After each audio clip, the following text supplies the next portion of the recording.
Radio. Shout it. What's happening? Of course, you know it's your boy B-Hop Radio Shouting. Stepping in the building, I got some hip-hop legends in this thing. Talib Kweli and DJ Diamond D. What's good with it, fam? What's up? How you feeling, B.I.? I mean, feeling good, feeling great. Now, I'm going to just start it off from the top. Diamond D, digging in the crates. Right. I mean, being a super producer and artist at the same time. Can you talk? It's funny when you said DJ Diamond D, because I started off as a DJ, but I haven't heard the moniker DJ in front of my name in years. Right. You know what I mean? But yeah, it's been a while for me, man. You know, as you mentioned, I'm a member of Digging in the Crates. That's right. You know, and that was Fat Joe, of course, Lord Finesse, Showbiz and AG, OC, Buck Wild, and it's just a lot. You know, I don't really want to go all the way back, but yeah, I have been doing it for a minute. But I'm here to talk about the new album I got with my man right here, Talib Kweli. Let's get it straight. Best lyricist in the game. Oh, thank you. You know. Fellas, first of all, talk to me about how y'all came together, though, man. I mean, what was it that made y'all say, you know what, fellas, it's time to go ahead and get together, start this new project? Had y'all already worked together previously, but what was the tipping point that made y'all do a whole project? Well, I'm smiling under this mask because of that compliment from the OG right here. You know, they can't see that, but I mean, I've been working with Diamond since before my career started. We developed a relationship when I was just really trying to get on. And Diamond has always been gracious, and he's always been somebody as a hip hop fan that I've been a fan of, that I know as an architect.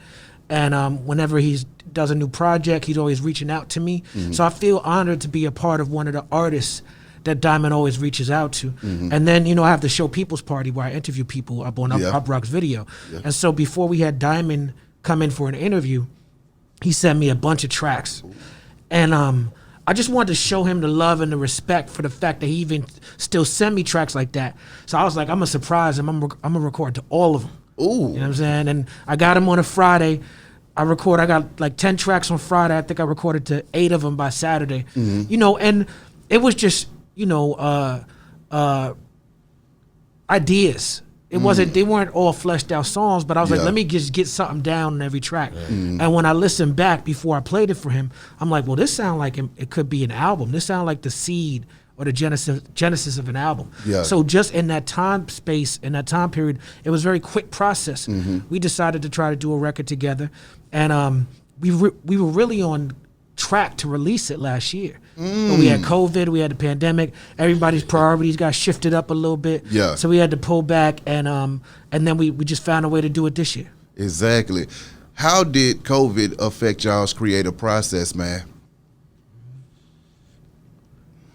Other than not being able to go into the studio the way we were going to the studio prior to COVID, it didn't really affect me.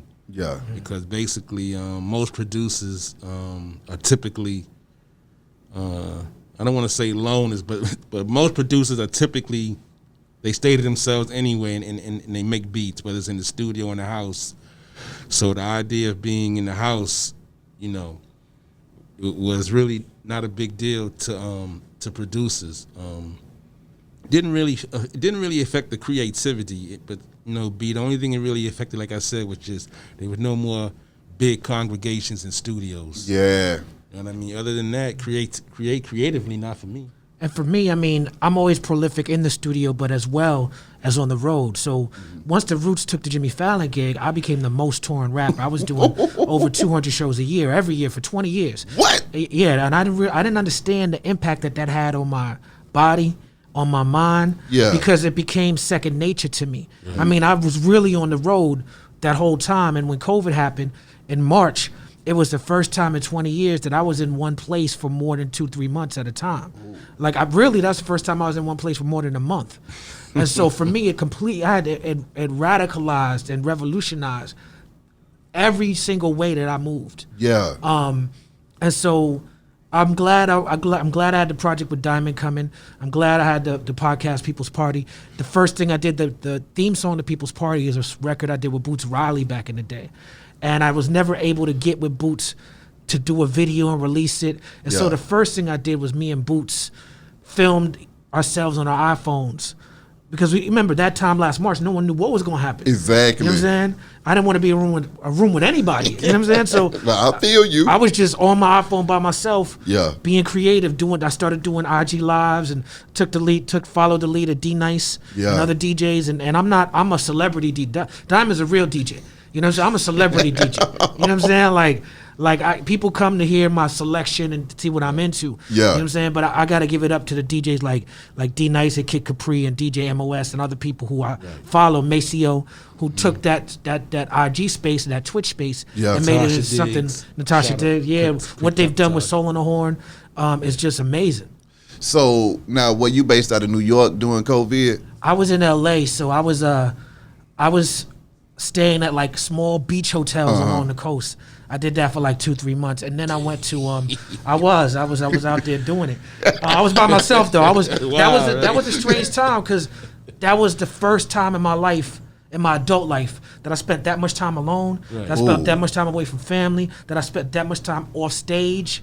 Right. You know, luckily in LA you could still get weed delivery because weed delivery and alcohol delivery that was considered essential items in LA at that time. Damn right. For real, it was. I couldn't get sunscreen, but I could get weed. You know what I'm saying? But then Dave Chappelle started doing shows in his hometown of Ohio, Yellow Springs, Ohio. And so I was able to catch a flight out there. Dave had like a jet going back and forth, bringing entertainers from LA. So I was able to catch a flight out of Yellow Springs in July. Yeah. And that's kind of where I've been since then. Mm-hmm. The first, I was really in Ohio the whole time. And Diamond took a couple of trips up to Yellow Springs and rocked out with us this summer. So we were able to reconnect this summer. Courtesy of Mr. Chappelle. What was the vibes in the studio though, fellas, when y'all were finally able to reconnect and get in there and just turn it all the way up? I mean, we started out separate, him in Atlanta, me in New York. That's right. But then Diamond made a trip, I believe this time last year, around January last year, to New York. And we hung out. We went to, did some like old times. Did some partying. You know what I'm saying? By that time, I had recorded most of it. Yeah, so we got in the studio together to go over the mix. And we spent a couple of days in the studio doing that, and that was a good time. And that's how we got Busta on the album, because we happened to be working upstairs when he was working downstairs. So he came and just listened, and he was like, I got to be a part of it. Shout out Sky Zoo and Nico Wiz and Naire All Day and John Forte and Busta Rhymes and everybody else who worked on this with us. And Young Afro. Yeah, shout out to Young Afro, yes indeed.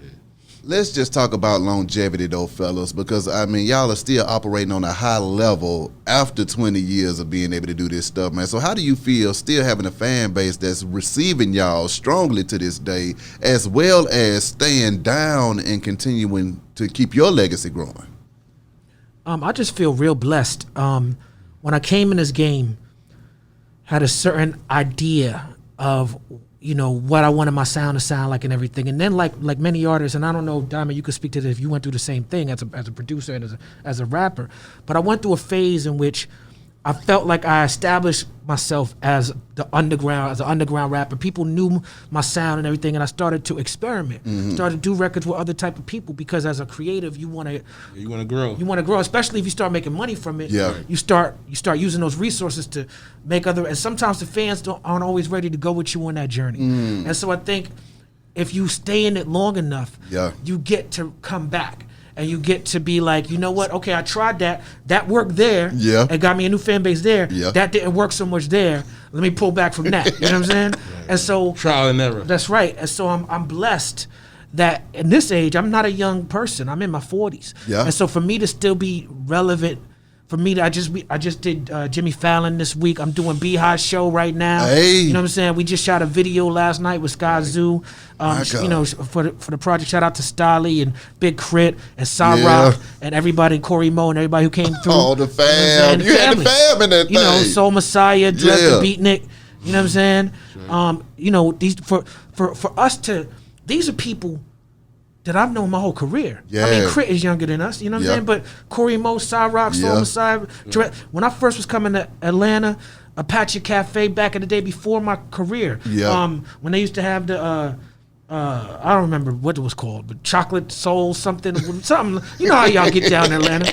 You know how the Black conscious community get down in Atlanta. You know what it is. The Patrick Cafe, yeah. But when I used to come down to check out my man Rubik's and DJ Drama when he was still Tyree from Philly back then. Yeah. You know what I'm saying? I remember Dres the Beatnik was there. Hosting these parties, and Diamond invited him. I was like, who invited Dres the Beatnik? But I was like, it don't matter who invited him. He gonna be there anyway. Exactly. You know what I'm saying? Exactly. And so I just feel blessed that at this stage, I can now, for my fans or for myself, say, okay, I'm good at a certain style of hip hop. Yeah. I'm good at the hip hop that I grew up on. I can reach out to Diamond D, an architect of that sound. Yeah. And we could do a project. You know what I'm saying? Now, Talib, as a true fighter, man, somebody that's always stood up for black people going through stuff. 2020 was not only the year of COVID-19, but it was a revolution that was taking place in 2020 as well, with George Floyd and the riots that took place down here in Atlanta and across the world. What was going through your mind at that time, and you as well, Diamond? We have a record on our project, Gotham. The name of the album is Gotham, called Chillin' While Black. Come on now. Right? And Diamond's rapping on that record as well. All right now, Diamond. Right, so back on the mic. All right now. I was listening to that record this morning, and there's a line when I mentioned the year. Because we recorded it at the start of 2020. Yeah. We recorded it before George Floyd. That's right. And I mentioned the year, and I'm like, the rule, you're not supposed to say the year on the record because it dates the record. And I'm like, damn, why did I do that? Yeah. Why did I? Because I know that rule. Yeah. You know what I'm saying? I know you're not supposed to date the record, Yeah. but I did it anyway, because at that time we was moving at such a fast clip. Yeah. I thought the record was about to drop, but who knows what's in the future? COVID Facts. happened, and so now I'm listening to the record a year later. I'm like, why did I say 2020? But then I was like, you know what? I must have said it for a reason. Things happen because they're supposed to happen. That's right. So It's a symbolic year. it's a simple. It's that what was you that just year. said. And Exactly. for what you just said, Yeah. I was like, this is why, because that record captures a place and time. On that record, I'm not talking about George Floyd because that didn't happen yet. I'm not talking about Breonna Taylor, Ahmaud Arbery. I'm not talking about any of that. On that record, we're talking about Tamir Rice. Right. We People talking who were about killed prior to Exactly. we talking about Sandra The same Bland. We story, talking about different Mike people. Brown. We talking about Freddie Gray on this record. Yeah. And so it's like, this is one of the things that I hate to be right about. Yeah. I hate to be early on this. I'd rather be wrong. I'd rather make a record like that and they be like, Kweli was tripping. Exactly. You know what I'm saying? But the fact is that we can make this record now. And I can make The Proud 20 years ago, and Public Enemy can make Fight the Power 20 years before that. Exactly. And Ozzy Brothers can make Fight the Power 20 years before Exactly. that. And it's still it'll still resonate.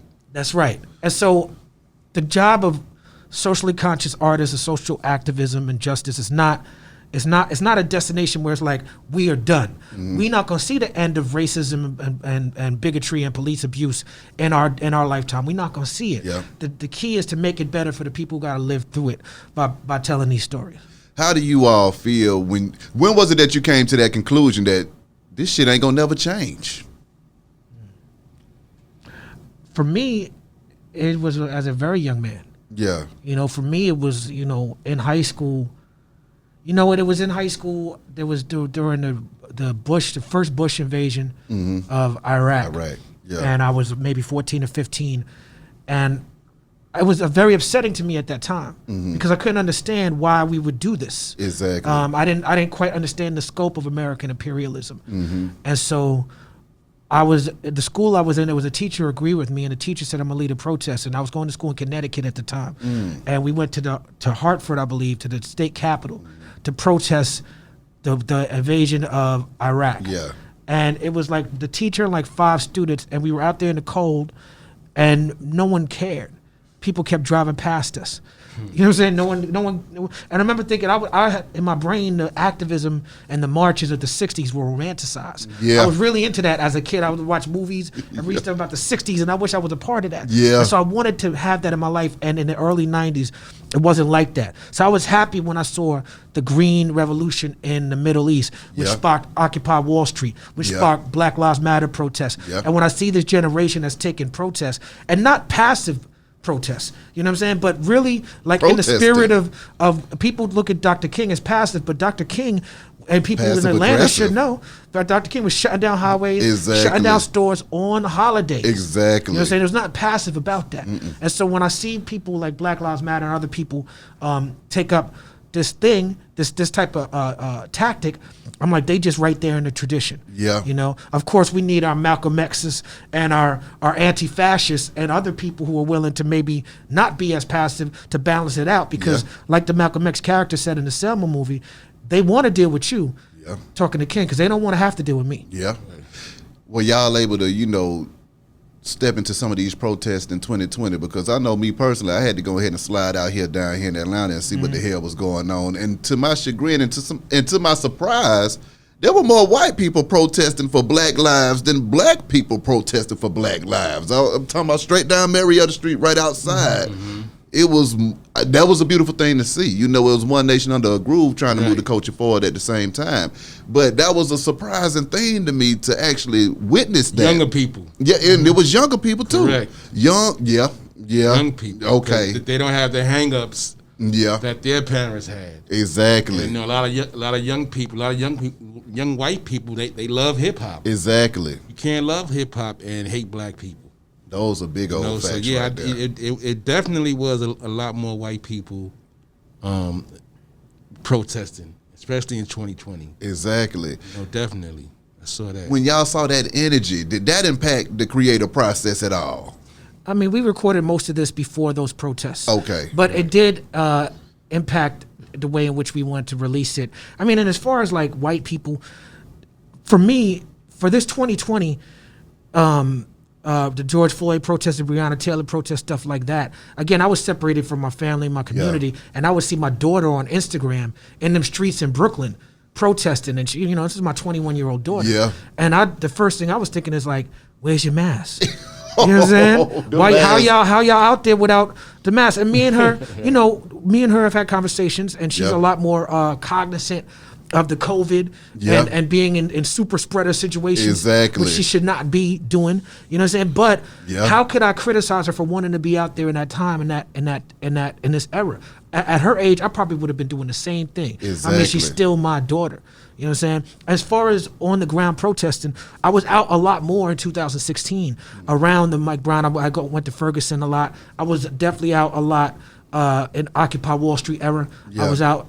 And what I've noticed, Ferguson, that's where you and Don Lemon got into it. Yeah. Shout out to Don Lemon. Yeah, shout out to Don Lemon. Watch People's Party episode with Don Lemon. We talked about that and passed that up. Yeah, I remember that. But what I noticed is this protest, being pro-black is about equality. Yeah. Being pro-white is about you a Nazi or KKK. And that's the difference.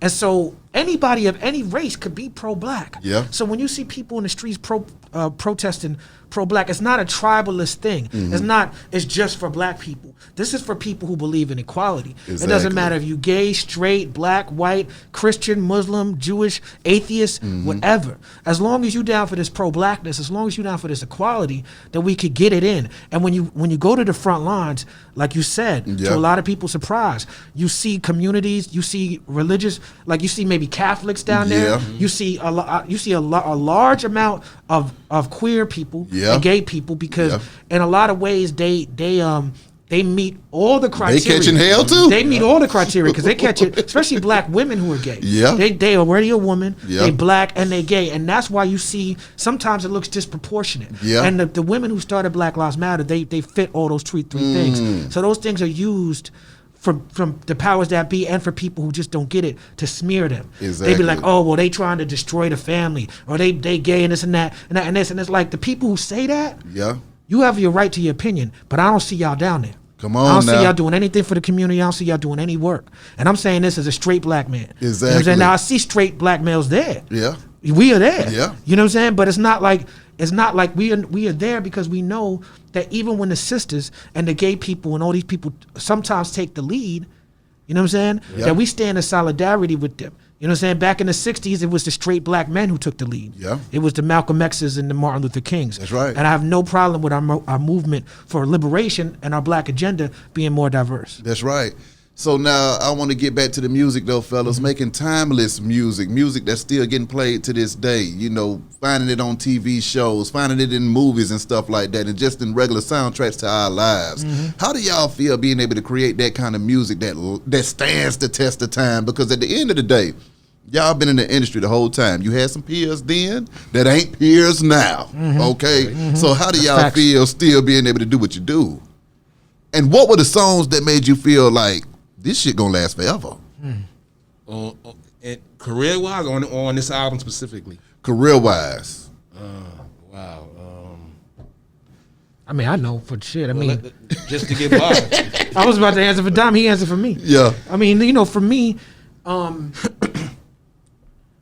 first of all, stunts, blunts, and hip hop, and that's still not really available everywhere, right? I mean, but you know what? It's not under Diamond D. So it's under Diamond on and Apple Music or whatever search engine you're on, you got to put Diamond in the Psychotic Neurotics. Psychotic Neurotics. People look for Diamond D and they go, yo, it's not. And they get yet. the Hatred, Passion, Infidelity, and the Dime Pieces, right? But that don't pop up. See, that album to me is a cornerstone of hip hop. Yeah. And that doesn't discount what my brother has done since then. Yeah. Just like him saying Get By doesn't discount what I've done since Get By. Exactly. But that stunts, blunts, and hip hop for me, the density of it, the amount of tracks that were on it, the fact that he was the best producer on the mic, he was rhyming better as a producer better than most rappers was rhyming. The skits with Fat Man Scoop on them, the lunchroom shit. It's like my whole style was, and I apologize for cursing on your platform. Say what you feel. Okay, my whole style of rap comes from the lunchroom. You know what I'm saying? So it just, you know, it resonated. It does. And when I was listening to it recently, and I'm like, damn, we were all so young. Because I was looking at you like you already on TV, this and that, but you still rapping about young people stuff. Right. You rap about being in the lunchroom. Y'all making silly juvenile jokes. Right. You rap about large professor number on your dresser. Yeah. You know what I'm saying? Like it's like that's what I was doing. I would also leave people number on my dresser. Yeah. You know what I'm saying? So I think pre-cell phone, right? Yeah, pre-cell phone. He had a beeper, you know, low cell and all that, 411 and 911 on the beeper. Yeah. But the style of music Diamond D is an architect of. That music is undeniable. Me, like I said, I'm a celebrity DJ, so you know, 5-6 years ago, or even to this day before COVID, I'd get booked for big parties and be DJing and stuff. And when EDM was cracking, I learned there was a couple of EDM songs that I learned, so I could, if I had to play, I would be in that. I played, you know, and I love playing down south hip hop. Yeah. I surprise people with my knowledge of down south hip hop. Yeah. They be like, "How Kweli know all that?" So I love that. You gotta know how to get the party started. I love whatever room you in. Exactly. So I learned that skill, but what I noticed from traveling the world is that one thing that will never, ever, ever go out of style, one thing you can play at every single party is a certain era of East Coast hip hop. Whether it be, even if it's underground, I'm talking about stuff that went platinum. Yeah. Like Black Sheep and DOS Effects and Cypress Hill and all that early 90s stuff that went platinum.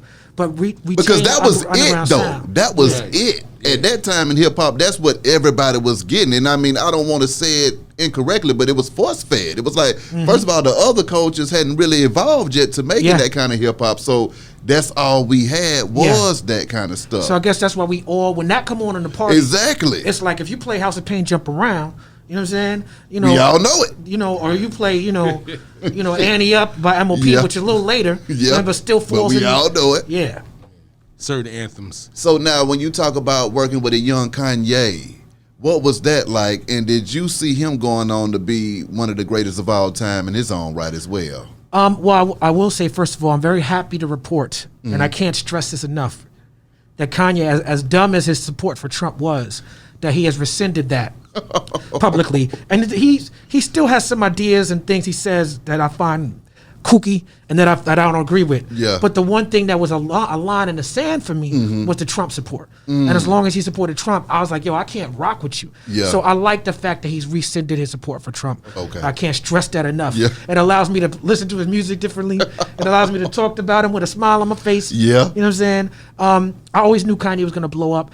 When I brought Kanye on the tour with me, and he thanks me for that on his first album, I didn't bring him on tour with me because I was doing him a favor. Yeah. I got a lot of friends who rap who I could be doing favors for. I brought him on a tour with me because he made my show look dope. Ooh. He made my show better. Yeah. It wasn't because they knew who he was. They Like didn't know who he being was. on stage with you or whatever. Yeah, like Kanye, he would come around in the sessions, and he had the beats was crazy. Like you know, this is the era when he was doing like the Truth with Beanie Siegel.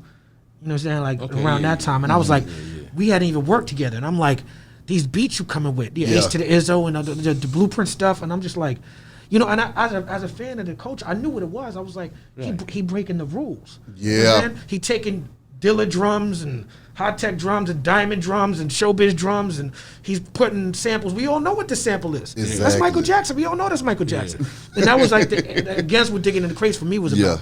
It was about finding obscure things and knowing where you get this from. That's the whole thing. Mm-hmm. Kanye won on a certain level because he ignored some of those rules, and it appealed to people's pop sensibilities. Facts. It was like a shortcut. It's like we already know this music. So, as we were just saying, you know, Kanye was sampling hit records and making it do what it was supposed to. When is there going to be a time where the music and hip hop from the 90s gets sampled and brought into the 2020s? Because I'm not understanding. So much good ass music was made in hip hop from 90 to 99, and I'm not hearing it being recycled. It's time for that. I think it is, though. I mean, I think the people who are successful, truly successful, it's because they reach back to the past. Yeah. I don't think you could truly be successful. I mean, I just heard recently Megan Thee Stallion just dropped an album. Yeah. And somebody could correct me if I'm wrong, but I feel like she's rapping over some hip hop classics on this new record. With Travis Scott, he did redo that Goody Mob Cell Therapy as well. Oh, on I heard his that. That's album. crazy. That was hard when he That's did crazy. that. And but that's the kind of stuff that I'm talking about that I've been waiting to see because I think it's happening. Yeah. I think it's, and then when you think about, you know, for me, when I think about people like Anderson .Paak, Kendrick, rest in peace, Mac Miller. Yeah. You know, when I think about, you know, Chance the Rapper. Yeah. I think about people like that, like those people are the people that are really moving the culture forward. Yeah. There's a lot of other artists who do platinum and do billions of streams and everything, and you got to respect their hustle and their game. But a lot of that stuff is disposable, made on assembly line. The people, those are the people who can only perform in a hot nightclub if they have a hit record. That's right. And those ain't the people that move the culture forward. The people who move the culture forward are the people who could perform in a theater whether they got a hit record or not. Facts. Diamond, working with Fat Joe. Talk about y'all chemistry and the collaborations that y'all did, man.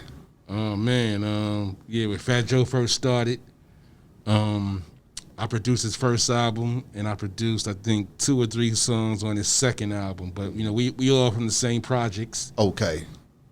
And actually, Fat Joe, he noticed what me and Lord Finesse were doing. And, you know, one day he pulled me aside. He's like, y'all guys are like, really, really doing it.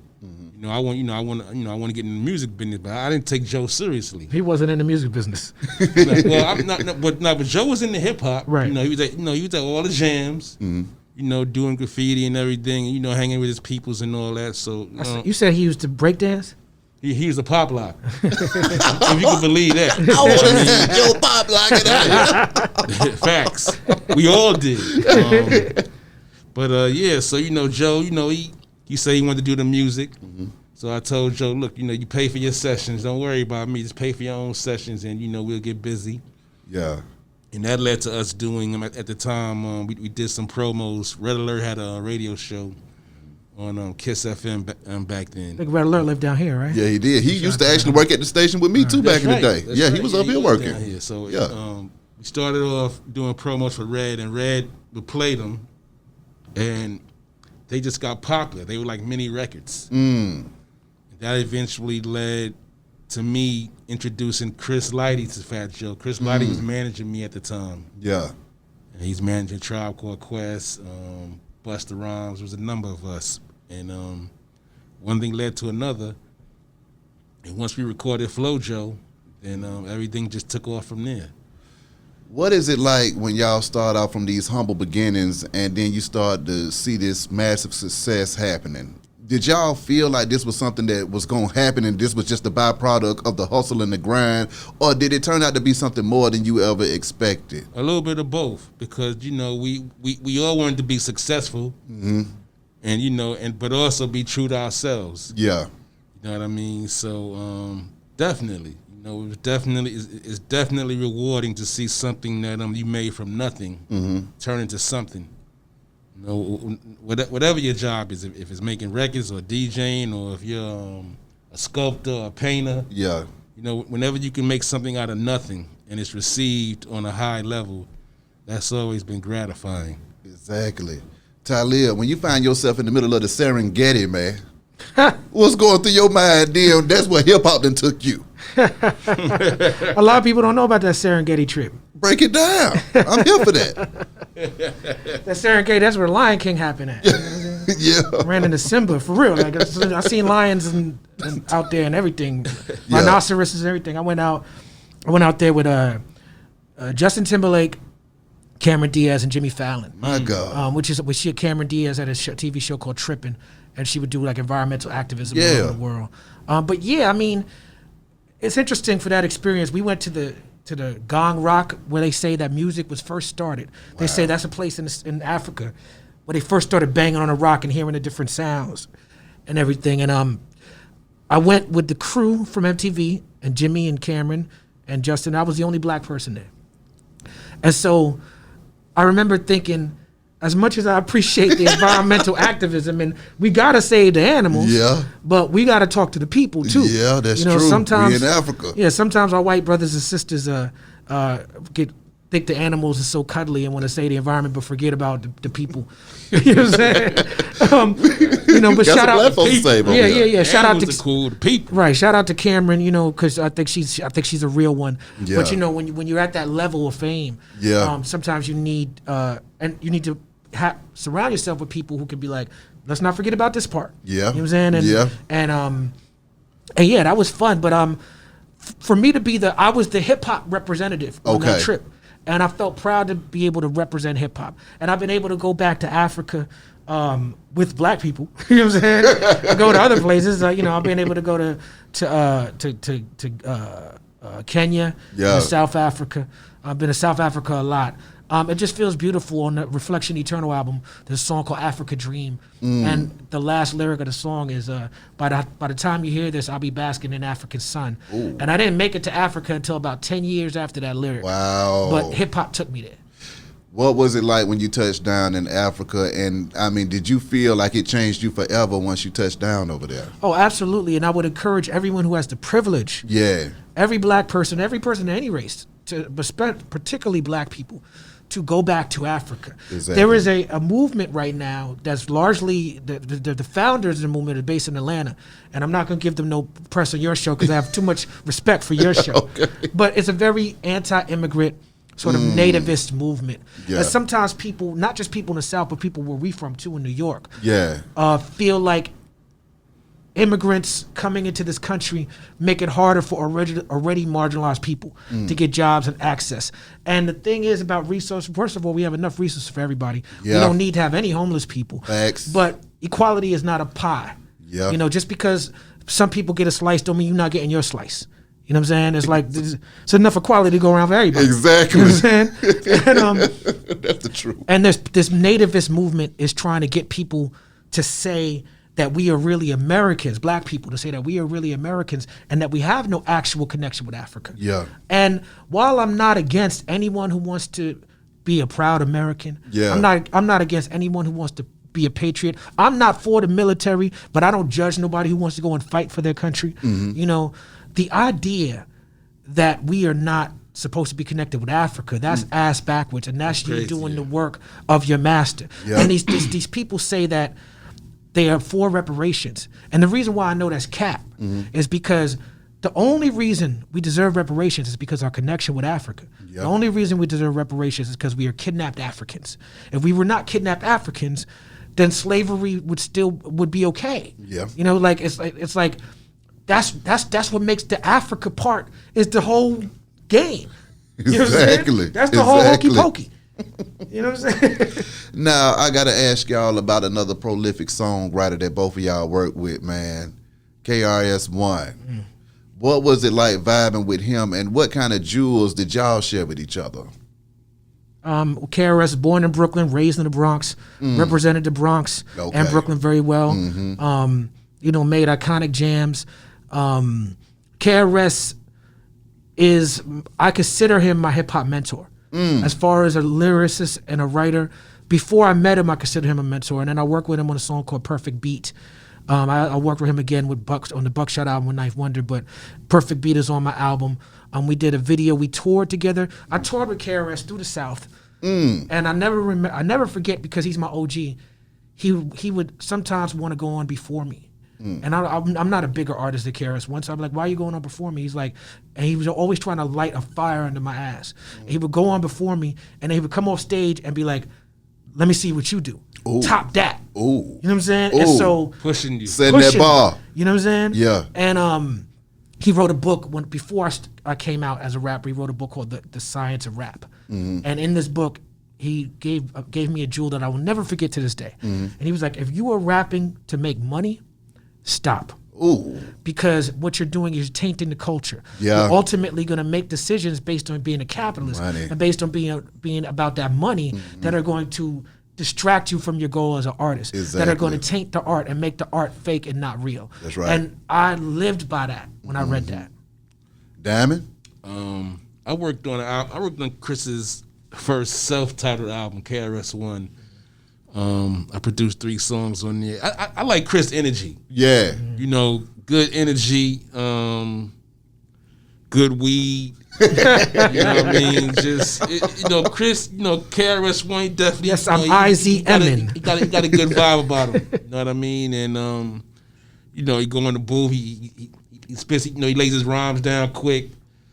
I just like his energy. And like I said, I produced a few joints for Chris. And, he was definitely somebody that I was listening to when I was coming up. Being from this, when he made South Bronx, and, we all living in the South Bronx, that was like the anthem. You could, they could do no wrong back then. Exactly. Yeah, Brooklyn was on his good side on that record, so we was rolling. Yeah. We was just, we keep on taking it. We with them. We with the Bronx. Talib, can you speak on your relationship with Dave Chappelle, being on his show 3 times, spitting the game? What was that like, and how did y'all link up? Dave is one of my favorite people. Yeah. He's one of my best friends. I consider myself a general in my circle. Yeah. I'm the son of my universe. Everything revolves around me. But in Dave Chappelle world, I'm a soldier. That's how I see it. He the general. You know what I'm saying? And I'm not like that about most people. You know what I'm saying? But Chappelle get that respect from me. Yeah, I feel because that. what he's done as my friend and what he's done as an icon is so revolutionary. Not just with Chappelle's show, but with Block Party. Thanks. And the fact that he's always included artists like myself in everything he's doing, every step of the way. Yep. He didn't have to do that. Yeah. Dave Chappelle could be doing shows with Jay-Z and Drake, and he could do shows with anybody. He could be with Mick Jagger. Yeah. He told me a story the other day about partying at Mick Jagger's house. It's like you could have anybody you want, but you have the Roots and Common and me and Mos Def. And that's just so authentic. God bless him for what he did this summer in Yellow Springs. He provided a safe and healthy experience, COVID-free experience, social distance, where he was spending hundreds of thousands of his own money to get entire towns of people tested that we could come out and at no profit. So, people see him. He had COVID a couple weeks ago, and he's over it now. And people saw pictures of him online, pictures of him partying and everything. And he partied with his friends who they all get tested. Exactly. And I ain't just talking about the regular rapid test, because we do that, but we also do the PCR test too. You know what I'm saying? Because sometimes the rapid test is not efficient. Now the one where they go up in your brain? Yeah, we do all of it. My God. And so He's about to make some big announcements that I wish I could share, but I can't because it's his business to tell. That's right. You know what I'm saying? That's right. But it's about to be a very exciting year. Talk to me about being on that show back then. Did you feel like that show that he was putting together was going to go down as, comedic genius and classic stuff? I did not know that the world would appreciate it the way that I did. I met Dave Chappelle. I met him so many different times, but we first connected for real when I was working at Electric Lady with High Tech, and he was walking down the street with his studio in New York. Yeah. Okay. Legendary studio. Jimi Hendrix built it. That day when I was working there, Common was working on B on floor 2 with Jay Dilla. The Root, Questlove and D'Angelo working on Voodoo downstairs in the basement. Pino Palladino and James Poyser. Me and High Tech were upstairs working on Reflection Eternal. So when you hear Gil Scott-Heron on the Reflection Eternal album, it's because he came through to the studio. We hear Lennox Lewis Lewis, he came through the studio. But when you hear Nelson Mandela, he didn't come. That's Dave Chappelle doing Nelson Mandela impersonation. You know what I'm saying? So when I invited Dave Chappelle, I was like, he's like, I'm not gonna do a drop as myself. I'm gonna do a drop as Nelson Mandela and all these other characters. And Dave came through damn near every day. Damn. We were working on that Reflection Eternal album. So he was a part of that process for that album. But he wasn't famous. Half Baked was out. And Half Baked was like a documentary of my life. What? You know what I'm saying? If you seen Half Baked, I seen it. that's how I was living. I was like, yo, that's what I be doing. Yeah. You know what I'm saying? That's exactly, I got 2 roommates like this because I was going to college at NYU at a certain time. It's like I got 2 roommates that are potheads. Yeah. We go to the bodegas. We hang out at Washington Square Park. We get in touch with nefarious characters like Samson that we shouldn't be hanging out with. All that type of shit. So Dave is, he's a revolutionary. He's one of the greatest artists. He is the best comedian, and I say that because the best comedians alive look at him as the GOAT. Exactly. When we speak of another GOAT, when you and Jay-Z had to exchange friendly fire, what was that like? Because I mean, it wasn't no real deep jabs going on, but it was just a little something. I don't think it was a jab at all. I think I remember when I told Jay-Z, I said, when you said that about me, my stock went up. Come on now. And he said, that's why I said it. That's love, man. Yeah, like I started, like, I'll be honest with you. When Jay-Z said my name, he made it so that for you to be a dope rapper, you have to say my name. Come on now. And so since Jay-Z has said it, 2 Chainz, Kendrick, Westside Gunn, Conway. Name them. A rapper that's nice with the lyrics got a bar about Talib Kweli.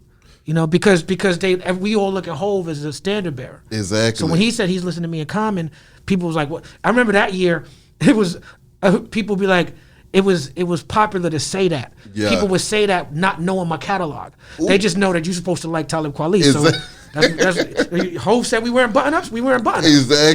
Exactly. When you look at Jay and the trajectory of his career as well, how do you feel when you see those peers coming out of Brooklyn, being able to make it do what it's supposed to? And did his talent seem extraordinary compared to everybody else's at the time? Yeah, I mean, I was an early avid Jay-Z supporter.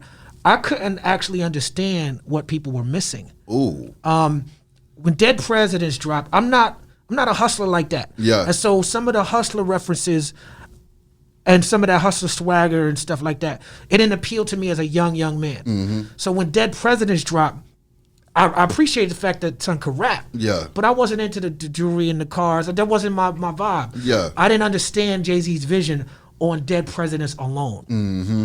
Somehow I got my hand on Reasonable Doubt. Ooh.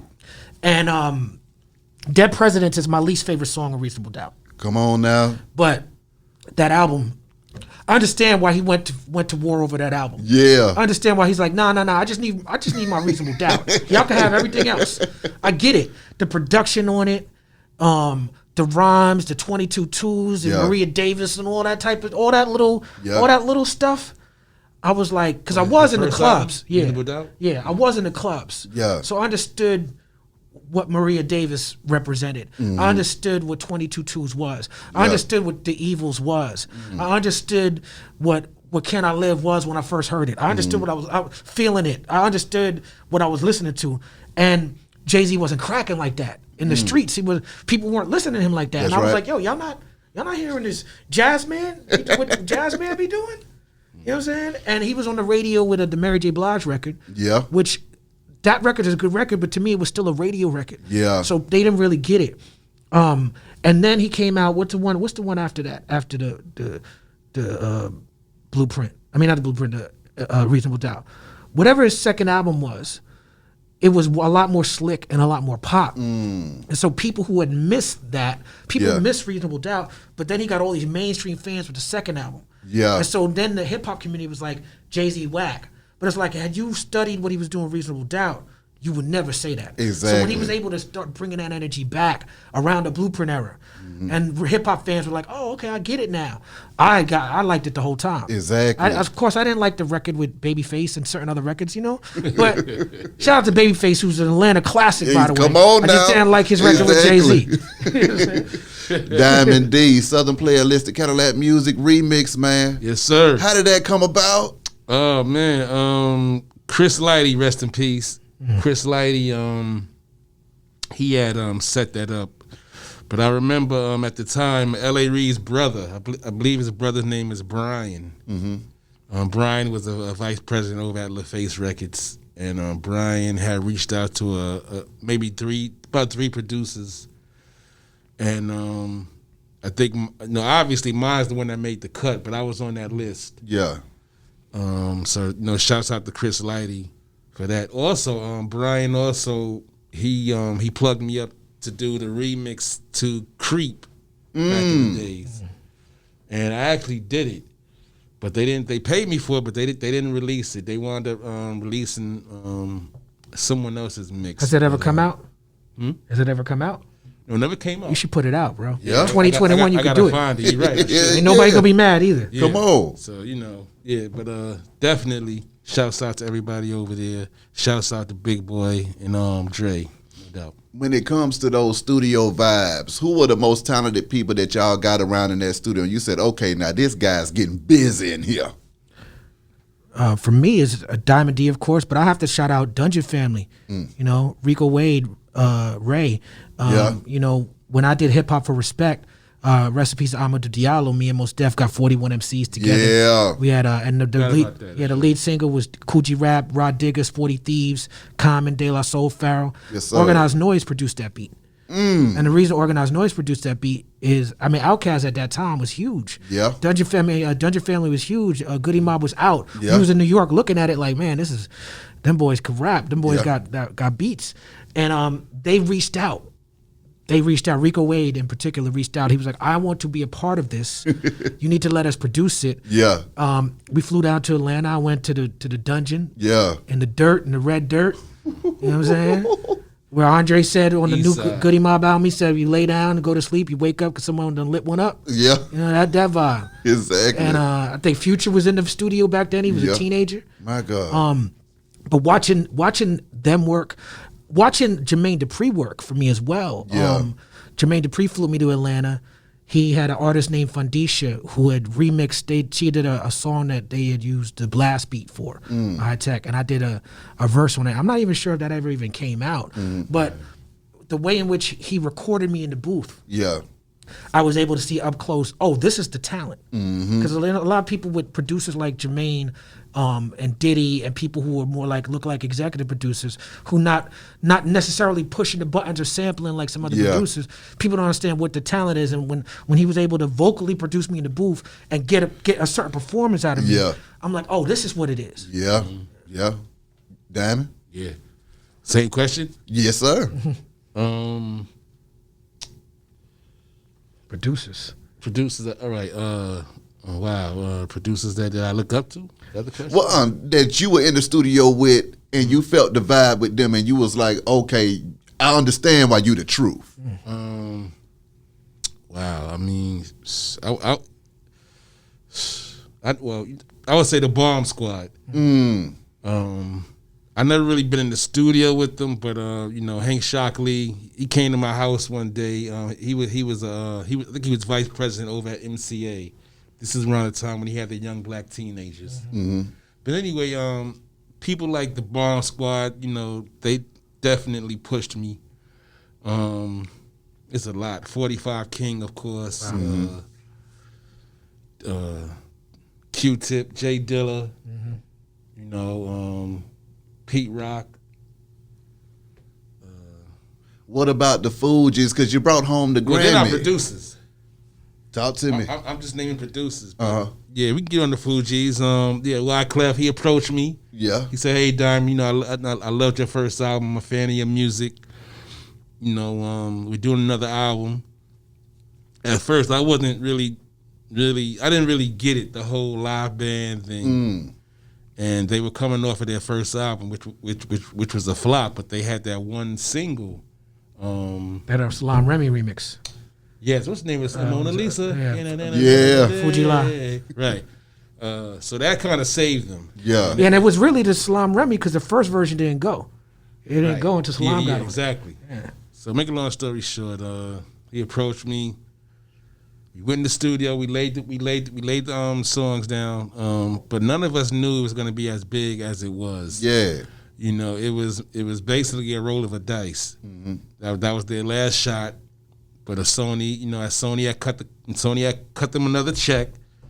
So we made the album, and I don't know. It's like by the grace of God, "Killing Me Softly" just took off. It wasn't even a single yet. I think radio stations just started playing it. Mm-hmm. You know what I mean? But shouts out to the Fugees, and I we won best rap album for that year. That's right. And that was definitely an imprint on my resume, a high imprint up there. When y'all speak on the grace of God, at what points in your career do you feel like God stepped in and took y'all to another level where you realized that it was out of your control? For me, in my version of God, to me, regardless of what your religion is, even if you're atheist, there's a connection that we have with the earth and with other human beings. Thanks. When the trees put out, we breathe around more trees because we get oxygen, Exactly. and then we breathe out the carbon dioxide, which the trees take in. Exactly. And it's a whole cycle. That's right. And so whatever you call that, that's God to me. You know what I'm saying? Okay. And so for me, it's really when I was working at Nkiru Books, and I was rapping, and I started to make a name for myself, Lyricist Lounge, little underground things. I was throwing little open mics here and there. My girlfriend at the time got pregnant with my son, Amani Fela. Yeah. Who's now an incredible musician. Okay, now. And it went from I want to rap to I have to rap. It went from this is something I really, really, really would like to do. Like, this got to work. And it's got to work now. You know what I'm saying? Or else I got to stop and I got to get a job. Never. Yeah. Right. So if you talk about through the grace of God, it's just for me having children. And my son, Amani, my daughter, Diani, and my new son, Justice. I do it for them. And that's what motivates me. And I think keeps me on the right track. I try not to do anything that I can't do in front of my children. That's right. Or that my children would not be proud of. How do y'all feel like the money and the fame impacts young black men and just young artists in general coming into the game, coming from not having much to having a whole lot of something, or thinking you're supposed to have something and not receiving that at the same time? Mentally, how do you navigate those waters, and what is it that you think is some of the biggest misconceptions about it all? I think that money is the elephant in the room when it comes to hip hop, because so much early hip hop was about overcoming circumstances, overcoming poverty, getting out of the hood, getting out of the ghetto. But the way that people were vocalizing that wasn't in an academic manner. Yeah. It was like Busy Bee writing his name in money on the bed. Yeah. And it's like rappers with the big chains and putting your name on the graffiti on the wall for getting fame. Any way to get fame. That's right. It's like I was talking to somebody last night about my interview with 50 Cent and Ja Rule. Not 50 Cent, my interview with Ja Rule, where I was talking about 50 Cent in the interview. And I was talking about how I had to research. In order for me to do that interview, I had to go back and really, really, even though I was around for some of it, to research really where that beef started, who said what, so I could be on point. Exactly. So I could get the honest answers. That's getting real. You don't want nobody to feel pissed off. You don't want nobody to feel like slighted by the way you ask a question. Exactly. You as an interview, you know it. I feel you. Let me read what everybody said. Yeah. I read all the interviews, what did Herb say, what did 50 say. You know what I'm saying? Yeah. And what I realized was there was a lot of decisions made on both parts that I wouldn't have made because of my upbringing. Yeah. But if you raise in a way that 50 and to a certain degree Ja Rule was raised, some of the decisions you make are informed by your environment. Like 50 in particular, his parents are drug dealers. I think his mom got shot or died, you know what I'm saying? Yeah. And it's like the environment he came from, he was taught to take it. Yeah. So to take it. So even the things that 50 did that I'm like, I wouldn't have did that. Yeah. I don't judge You know what I'm saying? I'm like, okay, he comes from this environment that said that that's okay. That said that's the way to do it. And so that's why the money's always in the room. But I interviewed Master P recently. It's coming out a couple weeks. Ooh. And he said, I never chase money, I chase knowledge. Come on now. You know what I'm saying? If you focus on the money, Quincy Jones, that interview he did with Esquire last year, when he said that he was talking about, I know who killed John F. Kennedy, and I used to date Trump's daughter. That was a wild interview. He told it all. That was a wild interview. Yeah, that was on the damn chain. That was a wild interview. Yeah. Like he said, he apologized for it. I found out through back channels that his daughters made him apologize. He didn't really want to apologize. Damn. But because he at that age, you know, what you see is what you get. Come on, let him live. But he said in that interview, and taking it back to what you're saying about God, and I don't want to get too religious. We could get spiritual, but I don't want to get too religious. He said, when you start talking about money, God walks out of the room. Oh. And that was the best thing I read in that interview. And I'm like, Quincy Jones to say that, he know what you talk about. Exactly. And you can, if you're an atheist, you can replace God with integrity or, spirituality, or, if you're not an atheist, if you can replace it with whatever God or that concept of goodness and graciousness and grace and humility and everything that's good in the world. Exactly. All of that walks out the room when you start focusing on the money. Those are facts. Diamond D, Too Short, Can't Stay Away, Jermaine Dupri and Jay-Z. How did that happen, man? Man, I like this interview. You know your shit. Too Short reached out to me. He flew me down to Atlanta. I laid the track down. And then I guess at some point Short was like, yo, I want to well, at that time, he told me he was going to get Jay on the track, but I hadn't heard the vocals yet. So then when I heard it, I was like, okay, yeah, this is a banger right here. And then I think at some point before the song got mixed, Jermaine Dupri came into it. He did the hook, and I think he added some type of instrumentation to it. So yeah, but it was crazy how that song came about. Actually, Short Short put it together like a puzzle. He put Jay on it. He had me make the beat, the foundation of the beat, and then I believe Jermaine added some keys on top of it, and then he did the hook. But yeah, that's one of the joints that's a sleeper joint. A lot of people don't even know about that. That's what I'm saying. That's a good question, because I interviewed Diamond on my show and I didn't think of that one. That's right. Yeah, what was going through your mind when you saw that gumbo get together and get on your track though? Yeah. I felt good. Yeah. Because a lot of times, like if you work with a producer and you pay for the track, you pay for his services. Doesn't the producer how the producer left it, and it also depends on how tight of a grip the producer has over it. But typically, if an artist purchases a track from you and they want to add another element to it, they should reach out to you, but they don't have to. But they should out of respect. You know what I mean? So Too Short, he did afford me that respect. So it's not like I was blindsided by it. Yeah.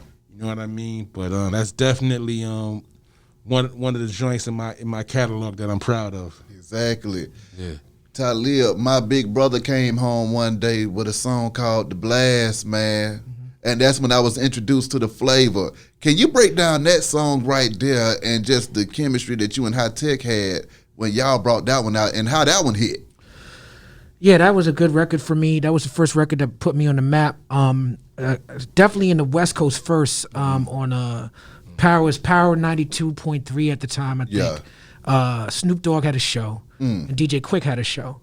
And they used to play that record a lot.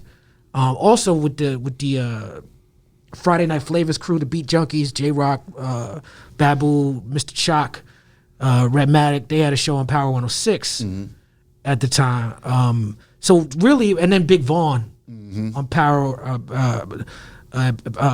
KMEL in San Francisco. Those major markets really popped that record off. DJ Enough in New York.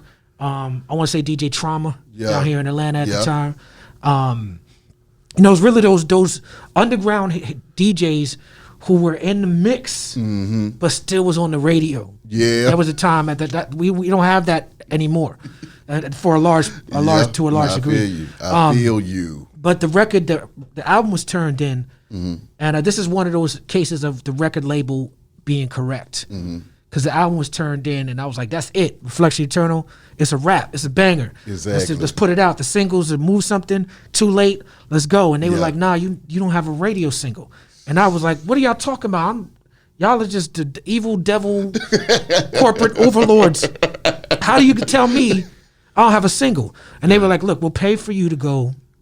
And Electric Lady, of course, it's being charged back to me, but pay for you to go in the back of Electric Lady and just try to come up with another song. Yeah. That we can sell as a single. And I begrudgingly did it. So on the album, there's one verse by me and one verse by High Tech, because I didn't want to. I was done with it. Yeah. I did one verse. I was like, that's all the energy I'm gonna give this. So High Tech added another verse, and that's the only verse High Tech is rapping on. Yeah. And then Corey Smith, who was my manager at the time, you know, that beat, High Tech had it for a long time, but he heard the beat. He was like, it sounds like they're saying Kweli. He was like, people always mispronounce your name. We should do a song teaching them how to pronounce your name over this beat. Yeah. And so I was like, okay, I got one verse for that. Yeah. And that's what I did. Yeah. And we handed it into the label. They loved it. And they asked us, they said, we're going to put money and a marketing campaign behind this song. Can you record another verse for the video version and for the radio version so that the song is long enough? Yeah. Because it wasn't long back then. Now, you know, I'm looking at Lil Baby thing, and artists like this, they have like 1 minute, 2 minute songs now. Platinum. Which I'm not mad at that. Yeah, less work, more money for me. I like it. Long verse. But back then it was very specific. It was like, and the industry was so controlled. It was like, if your song was 2 minutes long, you can't play it on radio. If the song is 4 minutes long, you can't play it on radio. It's gotta be 3 minutes and 30 seconds. You gotta make that edit. And you get that little 3 minute, 30 second edit. Between 3 minutes and 3:30. Right. My God. That's terrible for music. Exactly. It's terrible. But we lived through that, right? Yeah. And both me and Diamond, I'm sure, have crafted singles with that in mind. Exactly. You know what I'm saying? Push through with Kendrick Lamar and Currency. How did that joint come about? Oh man. I used to live in LA. My ex at the time, DJ AQ, and Devi Dev, radio personality, they had a show that they used to do out of my garage called The Left Effect. My God. In which they used to interview up and coming LA artists. And so they interviewed a group called You and I. You familiar with that group? I'm not off the top of my head. You and I is an underground LA, hip hop group. They came out around the same time like the Cool Kids was popping around that era. And You and I, Thursday, there were artists from You and I, they came through with a young K-Dot. This was around the time that like his first mixtapes was first popping. And I'll never forget walking past the garage to smoke a joint and hearing this verse coming out of the garage. And I poked my head and I'm like, who is that rapping? I was like, well, it's him. Yeah. And he's like, my name is Kendrick. You know what I'm saying? I represent this crew called Top Dog. Yeah. You know what I'm saying? Like the we Black Hippie. Yeah. And I'm like, okay, cool. Me and Kendrick exchanged numbers. So when Kendrick would come to New York, he would always hit me up. And this is before he got his deal. He would come to the studio, come and chop it up. And we recorded Push Through back then. What? And then I was also hanging out with Currency a lot. Currency was working with Dame Dash at the time, so he was in New York. Yeah. Currency came through, and I played on a bunch of records. He wanted to get on a joint with Kendrick, and Kendrick wasn't the Kendrick we know today. Yeah. It was just a good verse. Yeah. Then Kendrick, shortly after we did that, he signed with Aftermath, and I was there at the party when they would drop the Dre and Snoop in the Game and all them.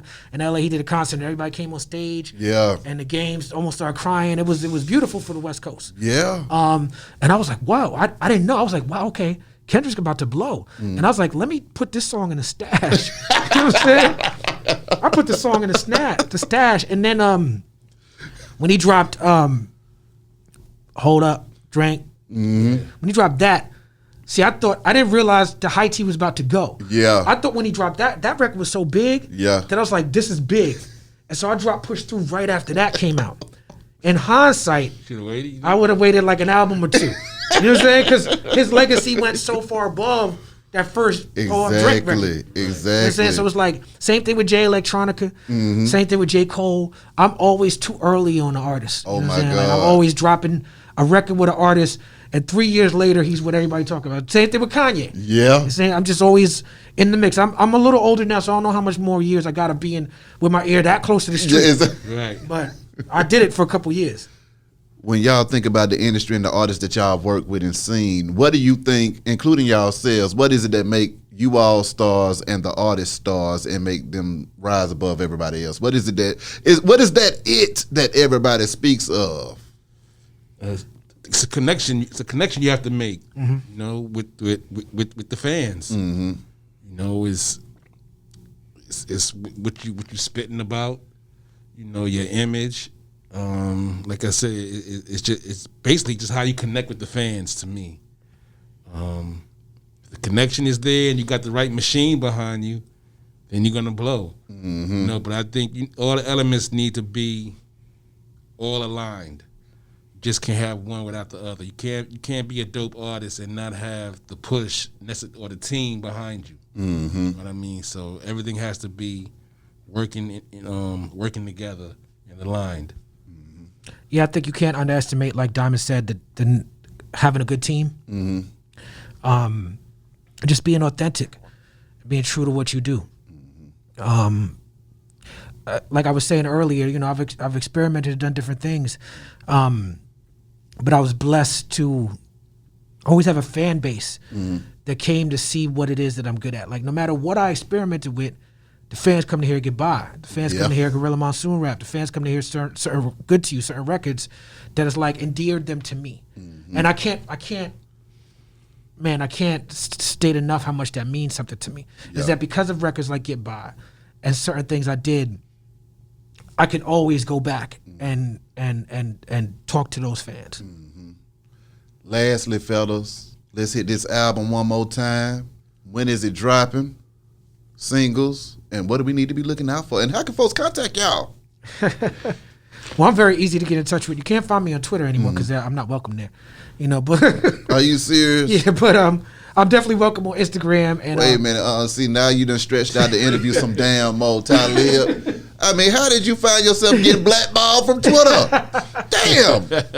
I'm too real behind. But no, that's a conversation that needs to be had because see, you look up Lil Duval, we can't find him barely. He done had 2 Instagram accounts. He got suspended from Instagram 2 times. What he be doing? He be saying nasty shit. What he be doing? I don't know if it's nasty or if it's political or not. It just seems Duval? like Lil Duval. He cracked some jokes. There's some funny stuff in there, but some of the stuff is political. I mean, I'll tell you like this. I had a good run on Twitter. By the way, Twitter's over now that I'm not on it. So, so if you're on Twitter, you just wasting your time because I ain't there. Yeah. I had a great time there. Yeah. I enjoyed the platform. I'm blessed. I don't do anything I don't enjoy. Yeah. Most people have to do things they don't enjoy. I don't have to do that. Exactly. So when you saw me on Twitter, it was because I enjoyed being there. But I would often get into heated discussions that you could qualify some of them as debates, some of them as arguments, but heated discussions with people on a wide array of topics, mostly surrounding white supremacy and racism and disparity and mostly. Yeah. Had an argument with a young lady who somebody has said rappers don't marry black women. And then somebody else had listed a list of rappers that are married to black women. And I was included on that list. Yeah. And then this young lady said, well, all those women are light skinned, so that's another story. So, you know, I felt like she was referring to me and my brothers and our wives. Yeah. So I said something like, what do you mean? What are you trying to say? Are you trying to say that these light-skinned women are not black? And then I'm introducing a colorism conversation. Yeah. So for me, when I jumped into the conversation in that way, I was accused of being a colorist. But those accusations quickly spiraled from the person who initiated the conversation quickly to like dissing the mother of my children, calling my children, you a side baby, trick baby. Oh. She changed the profile of her profile to my children's mother's profile. So we were arguing for a couple of weeks. Damn. But because we are in a climate where it's like we have to protect black women, people who didn't see the context of why we're arguing, it's like, well, Talib Kweli with his big platform is arguing with this person who has no platform, this black woman, and he shouldn't be arguing with her. And that's a point I disagreed with. I feel like I could argue with anybody, you know what I'm saying? But regardless of gender or race or whatever, but that's neither here or there. I actually posted a screen because I was getting doxxed and people were calling my phone 2-3 times an hour, death threats, all this behind what this young lady was saying about me.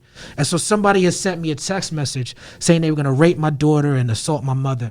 And so I posted that, but in the screenshot, I didn't cut off the phone number it came from. Oh, damn. Now, it was definitely a dummy number, like a burner phone. It wasn't somebody's real number. But Twitter is very clear about their policy. Yeah. You cannot post people's phone numbers. And so because I get complained about a lot, because I'm always combating white supremacy, Twitter was getting a lot of complaints about me. They just could never suspend me because I never broke the rules. Exactly. But they had this backlog of complaints. Yeah. So when I posted that phone number, well, this gives them a reason to suspend me. Yeah. And I will say this, and this is very important, I think, for people listening. I am perfectly okay with getting kicked off of Twitter. Yeah. It is their house. Yeah. If you come in my house and I don't like what you got to say, you had to go. I have the right, I reserve the right to kick you out. Exactly. Twitter, they don't even owe me an explanation. Yeah. I'm glad they gave me one. I don't agree with the explanation, but they didn't owe me that explanation. I read my terms of service.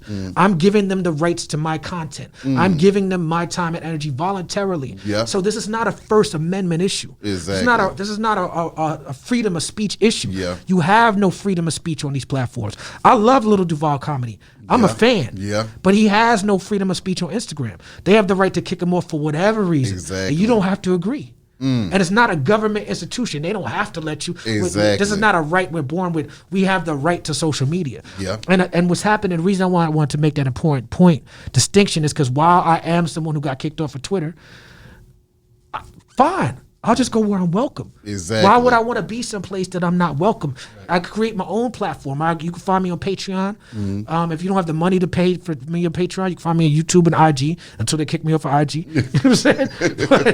But I'm not the right wing and the racists and the Nazis and the white supremacists are weaponizing free speech and weaponizing First Amendment rights, because what they're saying is they're saying that big tech is censoring right-wing voices because you come on there and say some Nazi-ass nonsense, some white supremacist nonsense, and Twitter, Facebook, all these, they will kick you off. Exactly. And so the right wing feels like they're being unfairly persecuted. No, y'all just illiterate, bro. You just didn't read the terms of service that you agreed to. Exactly. If you don't agree with how they run their house, then why are you trying to be in that house? That's right. It's like the dude outside the club. Like Trey Songz said, you talking all that from outside the club. Exactly. You know what I'm saying? Like, come on. you outside the club talking all this. Well, then why you want to be in this club?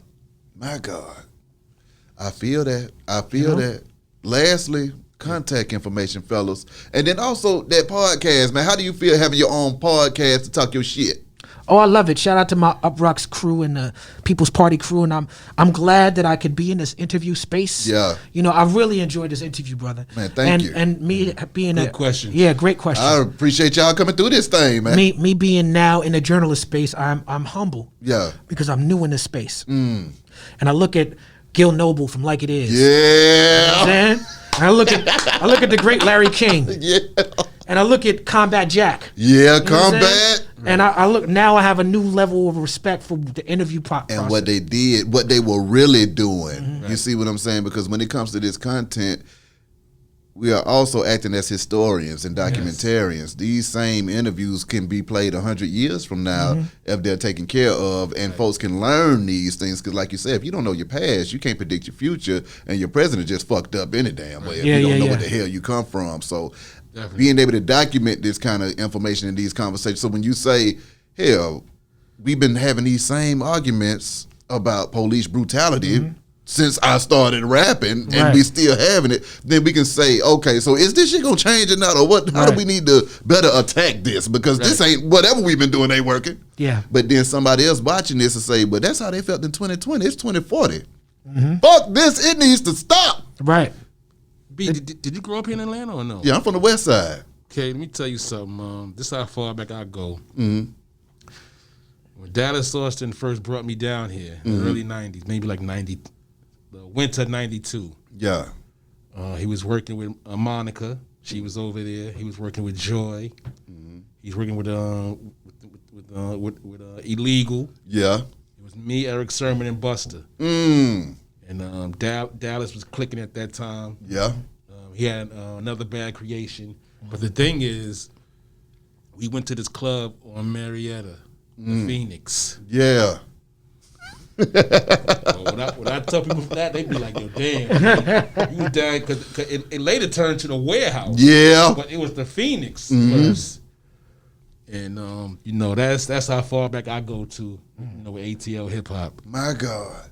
Yeah. Well, once again, context, because I just keep on running my damn mouth in here. How can they reach out? Yeah. Social media, Diamond DITC. One word, Diamond DITC. Yeah, you can find me, Talib Kweli. I'm in the breeze like the blunts. Already, man. Fellas, appreciate y'all coming through this thing. Thanks for Wish y'all having nothing us. but the best and much success. Yes, sir. Be High Radio, shout it. I'm up out of here. We go.